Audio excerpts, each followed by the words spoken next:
আসসালামু আলাইকুম। Subhash easy mathematics চ্যানেলে সবাইকে স্বাগতম।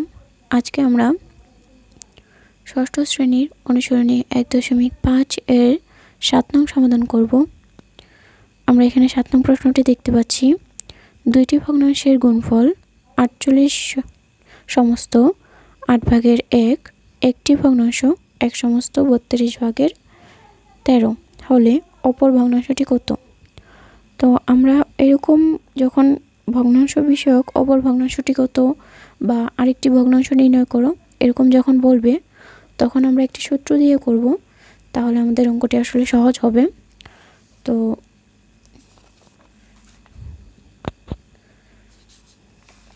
এখানে আমরা দেখতে পাচ্ছি কিছু বেসিক লিখে রেখেছি আমি।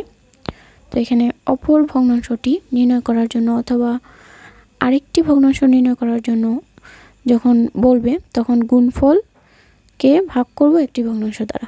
ঠিক আছে, তো আমরা শুরু করি 7 নং দিয়ে। এখানে দেওয়া ছিল ভগ্নাংশের গুণফল, এটি আসলে 48 সমস্ত 8 ভাগের 1 ছিল। তো এটি আমরা দেখতে পাচ্ছি একটা মিশ্র ভগ্নাংশ, এটিকে আমরা অপ্রকৃত ভগ্নাংশে রূপান্তর করব। অপ্রকৃত ভগ্নাংশে রূপান্তর করার সময় এই যে হর দিয়ে পূর্ণ সংখ্যাটিকে গুণ করব এবং গুণফল যেটা আসবে সেটা দিয়ে উপরের লবকে যোগ করব। এরকম চলে আসবে। আপনারা ক্যালকুলেটরে করে দেখতে পারেন অথবা হাতে গুণ করলেও হবে। তো অনেকে আবার প্রশ্ন করে যে আমি তো 6-এ পড়ি, তাহলে আমি কি ক্যালকুলেটর ইউজ করতে পারবো কি না? অ্যাকচুয়ালি 6 থেকেই আমরা ক্যালকুলেটর ইউজ করতে পারি, তবে একদম নর্মাল যে ক্যালকুলেটরগুলো এগুলো ইউজ করতে পারি, স্ট্যান্ডার্ডগুলো পারবো না। তো আমরা অঙ্কে ফিরে আসি। একটি ভগ্নাংশ আমাদের দেওয়া ছিল, এটিকে আমরা সেম প্রসেসে করে নিব। এখন আমরা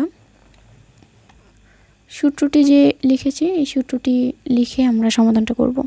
তো আমরা লিখে নেব, আমরা জানি অপর ভগ্নাংশ ইকুয়াল ভগ্নাংশের গুণফল ভাগ একটি ভগ্নাংশ। তো জায়গার স্বল্পতার কারণে ভগ্না লিখে দিয়েছি, তো আপনারা বুঝে নেবেন যে এটা আসলে ভগ্নাংশ হবে। এখানে গুণফলটা আমরা লিখে নিয়েছি ভাগ একটি ভগ্নাংশ আমরা লিখে নিয়েছি। তো এর আগের ক্লাসগুলোতে আমরা দেখেছি যদি ভাগ করতে হয় ভগ্নাংশের, তাহলে কিন্তু আমরা ভাগের বেলায় দ্বিতীয় ভগ্নাংশটিকে গুণের মাধ্যমে উল্টে নিব। এই যে সেম প্রসেসটা, প্রথম ভগ্নাংশটা কিন্তু জায়গায় থাকবে, যা আছে তাই থাকবে, শুধুমাত্র দ্বিতীয় ভগ্নাংশটি হরটা লব হয়ে যাবে, লবটি হর হয়ে যাবে। তাহলে এখানে যদি কাটাকুটি করি তাহলে 8 দিয়ে কিন্তু 32কে ইজিলি আমরা কাটতে পারছি, 4 হয়েছে। কিন্তু এখানে কিন্তু আমরা 45 দিয়ে 385কে ভাগ করতে পারি না। তাহলে আমরা কি করব, যে কোনো একটি সংখ্যা ধরে নিব। যেমন এখানে আমরা 5 ধরে নিয়েছি, আমি 5 ধরে দুইটি সংখ্যাকেই কাটা যাচ্ছে, মানে ভাগ করা যাচ্ছে। 5 দিয়ে যদি 45কে ভাগ করি 9 হবে এবং 5 দিয়ে যদি 385কে ভাগ করি 77 হবে। তাহলে কাটাকুটি তো করে ফেলেছি, কিন্তু আমার তো সংখ্যা বাকি আছে। তাহলে বাকি যে সংখ্যাগুলো এগুলোকে আমরা কি করব, উপরে উপরে গুণ করব এবং নিচে নিচে গুণ করব। গুণ করে ফেলেছি এবং একটি রাফ লিখে রেখেছি। তো এই রাফটি হলো এই অপ্রকৃত ভগ্নাংশ বের হওয়ার জন্য। যদি প্রকৃত ভগ্নাংশ বের হতো তাহলে কিন্তু এই রাফটা করার দরকার পড়তো না, এটি আমাদের উত্তর হয়ে যেত। যেহেতু এটা অপ্রকৃত ভগ্নাংশ তাই আমরা কি করব, এটাকে আমরা ভাগ করে নিব। ভাগ করার পরে আমরা 30কে যদি 9-এর মাধ্যমে ভাগ করতে যাই তাহলে 3 নং 27 রইল 3, নামালাম 8, নামানোর পর দেখতে পাচ্ছি 4 নং 36, যেহেতু 38 পর্যন্ত যাচ্ছে না তাই আমরা 70 পর্যন্তই লিখতে পারবো। লেখার পরে বাকি রইল ভাগশেষ। আমরা 8 নং প্রশ্নের উত্তর করব। তো আমরা 8 নং প্রশ্নটি দেখতে পাচ্ছি, একটি পানি ভর্তি বালতির ওজন 16 সমস্ত 2 ভাগের 1 কেজি। বালতির 4 ভাগের 1 অংশ পানি ভর্তি থাকলে তার ওজন 5 সমস্ত 4 ভাগের 1 কেজি হয়। খালি বালতির ওজন কত? তাহলে আমাদের আসলে প্রশ্নটি একটু বোঝার আছে যে একটি পানি ভর্তি যখন থাকে তখন বালতিটির ওজন থাকে 16 সমস্ত 2 ভাগের 1 কেজি। আর যখন 4 ভাগের 1 অংশ, মানে আমরা যদি বলতে চাই যে একটি বালতি সেটি 4/1 যদি ভর্তি থাকে আর খালি অংশটা ওটার যে অংশটা ওটা কিন্তু বাদ পড়ে যাবে, আর ভর্তি অংশটা মিলে আমাদের হচ্ছে এখানে 5/4। তাহলে আমরা কিন্তু এরকম প্রশ্ন যখন আসবে, এটা আসলে আমাদের বইয়ে এরকম দেওয়া, কিন্তু আমাদের পরীক্ষায় সৃজনশীল আসার সম্ভাবনা খুব বেশি, আর এই অঙ্কটা আসলেই খুব ইম্পর্ট্যান্ট। আমরা এখন সমাধানটি করব। তো আমরা এখানে লিখে নিব প্রথমে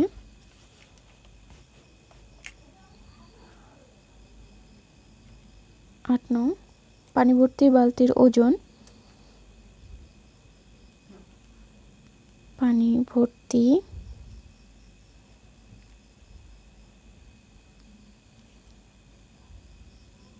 বালতির ওজন ইকুয়াল, এখানে লেখা ছিল 16/2/1। এটাকে যদি আমরা অপ্রকৃত ভগ্নাংশে বানাই তাহলে 2/33 হবে, 2/33 অংশ হবে। ঠিক আছে, তাহলে আমাদের 4/1 অংশ যদি আমরা বাদ দিয়ে দিই তাহলে যতটুকু হবে, আমাদের প্রশ্নে লেখা ছিল 4/1 অংশ বাদে বালতির ওজন।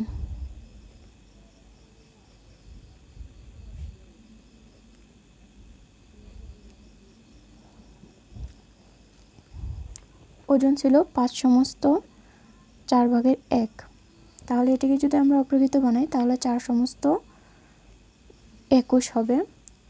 তাহলে বালতির অংশ যেটা সেটা আমরা ধরে নিব 1। তাহলে আমরা লিখতে পারি মনে করি সম্পূর্ণ বালতি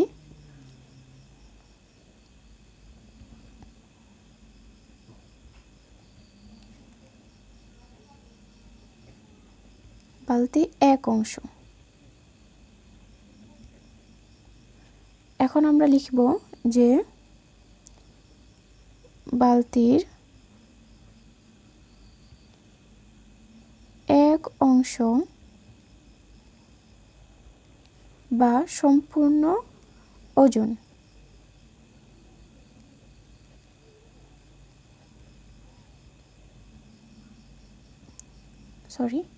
ওজন। তো আমাদের সম্পূর্ণ বালতির ওজনটা কিন্তু উপরে লেখা ছিল, এটি আমাদের সম্পূর্ণ বালতির ওজন পানি ভর্তি থাকলে। তো এটা কিন্তু পানি ভর্তি থাকলেই আমাদের এই অংশটা, এটা হলো আমাদের ওজন, যে অংশ অ্যাকচুয়ালি।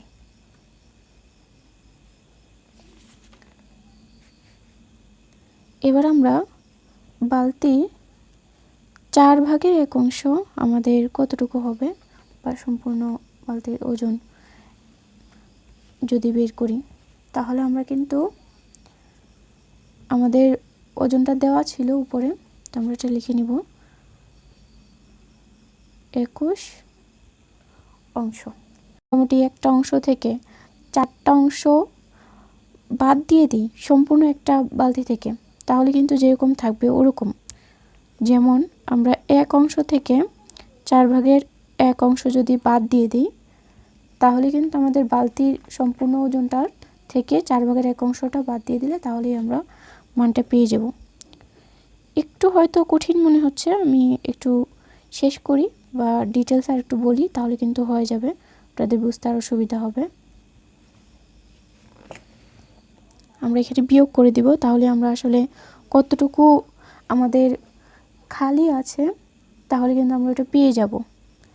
এটা আমরা বাদ দিয়ে দিই যদি, এখানে মাইনাস চিহ্ন হবে 4, আর এখানে মনে মনে 4 আছে, তাহলে এখানে হবে 4 মাইনাস, আর এখানে 4 একে 4 আর উপরে 1। আচ্ছা, তখন আমরা এটা থেকে বাদ দিয়ে দিব, তো আমাদের উত্তরটা আসবে, এই দুইটার আসলে লসাগু করতে হবে। তো আমরা যদি লসাগু করি 4 হবে, আর যদি এই 4 দিয়ে 2 দিয়ে ভাগ করি, 4কে 2 দিয়ে ভাগ করি তাহলে কিন্তু 2 হবে, আর 2 দিয়ে 33কে গুণ করলে 66 হয়, মাইনাস এটা তো 4 দিয়ে 4 কে ভাগ করলে আমরা বুঝতে পারতেছি 1 হবে আর 21 হবে এখানে অংশ। তাহলে এখানে হবে 4 ভাগের 3 অংশ বা সম্পূর্ণ বালতির ওজন যেটা সেটা, আর 4 ভাগের, আর এখানে যদি বিয়োগ করি আমাদের 45 থাকতেছে অংশ। আমাদের অলমোস্ট শেষ। আমরা শুধু সম্পূর্ণ বালতির যে ওজনটা আমরা পেয়েছি, সম্পূর্ণ বালতির ওজন আমরা এই অংশটা থেকে এই অংশটা ভাগ করে দিব, তাহলে কিন্তু আমাদের সম্পূর্ণ অংশটা আসলে কত কেজি বা সম্পূর্ণ বালতিটা কত কেজি সেটি আমরা পেয়ে যাব। 45 ভাগ 4 ভাগের 3। এখন যদি আমরা ভাগকে উল্টে দিই গুণের মাধ্যমে, তাহলে কিন্তু আমাদের 3 নিচে চলে যাবে, 4 উপরে চলে যাবে। তাহলে আমরা দেখতে পাচ্ছি 4 এ 4 এ কাটা, আর আমরা জানি 3 15 45। তাহলে এখানে কিন্তু কেজি লিখতে হবে, যেহেতু সম্পূর্ণ বালতির যে ওজনটার মেইন ওজনটা আমরা বের করে ফেলেছি। তাহলে 15 কেজি। এই টাইপের অঙ্ক থেকে সৃজনশীল বানানোর সম্ভাবনা সবচেয়ে বেশি। তো আপনারা চেষ্টা করবেন এই টাইপের অঙ্কগুলা ভালোভাবে করার জন্য। এবার আমরা 9 নং সমাধান করব। আমরা 9 নং প্রশ্নটি দেখতে পাচ্ছি। এখানে দেখাও যে 5 সমস্ত 4 ভাগের 1 ও 2 সমস্ত 8 ভাগের 1 এর গুণফল এদের গসাগু ও লসাগু গুণফলের সমান। তো আসলে গসাগু আর লসাগু এদের দুইটা ভগ্নাংশের গুণফলের সমান হবে, এটা দেখানোর জন্য বলছে। তো আমরা শুরুতেই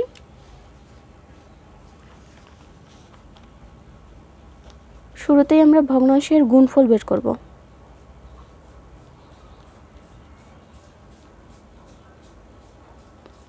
ভগ্নাংশদ্বয়ের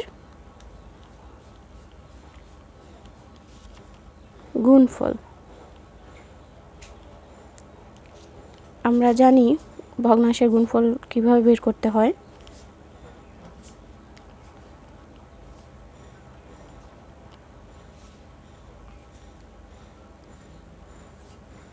ঠিক আছে, এবার আমরা মিশ্র ভগ্নাংশ থেকে অপরকৃত ভগ্নাংশে নিয়ে যাব। এখানে হবে 21 গুণ, এখানে হবে 17। এখন আমরা দেখতে পাচ্ছি উপর নিচে কোনোভাবেই কাটাকুটি করা যাচ্ছে না, তাই আমরা গুণ করে দেব।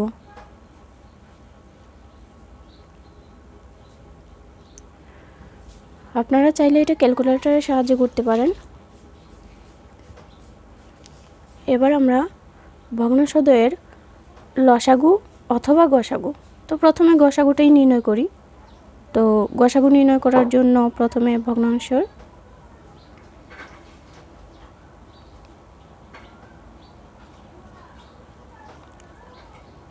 লব নিয়ে, তো লবগুলো হলো একটি হলো যে আমাদের 21 আর একটি হলো আমাদের 17। তাহলে 21 ও 17 এর গসাগু। এর আগের ভিডিওতে গসাগু আর লসাগু কিভাবে করতে হয় দেখিয়েছিলাম, যদি কেউ না দেখে থাকেন অবশ্যই দেখে নেবেন। এখন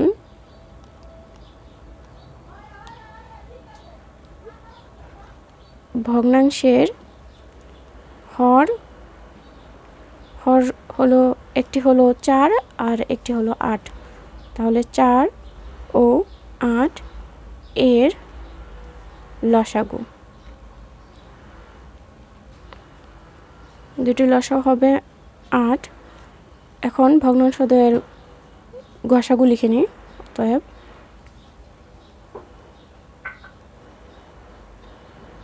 ভগ্নাংশদ্বয়ের গসাগু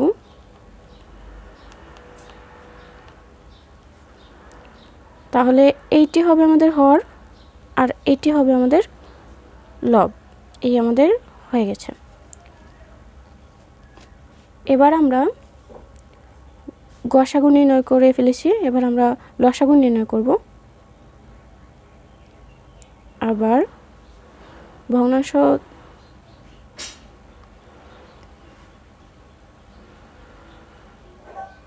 ভগ্নাংশের লব হলো 21 ও 17 এর লসাগু।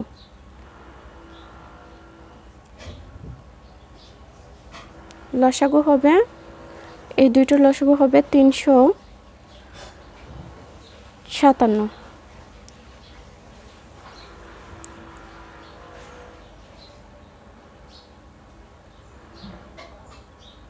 ভগ্নাংশের হর দুটি আমাদের 4 ও 8 এর গসাগু।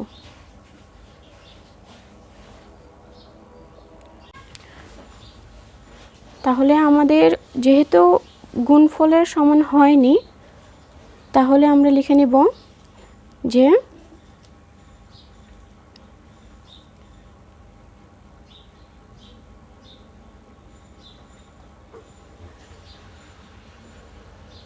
ভগ্নাংশ দুটি গুণফল এদের গসাগু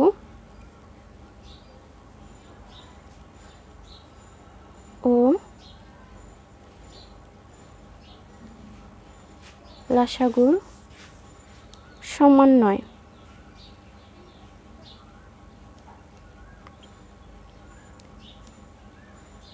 দেখানো হলো। আশা করি বুঝতে পেরেছেন।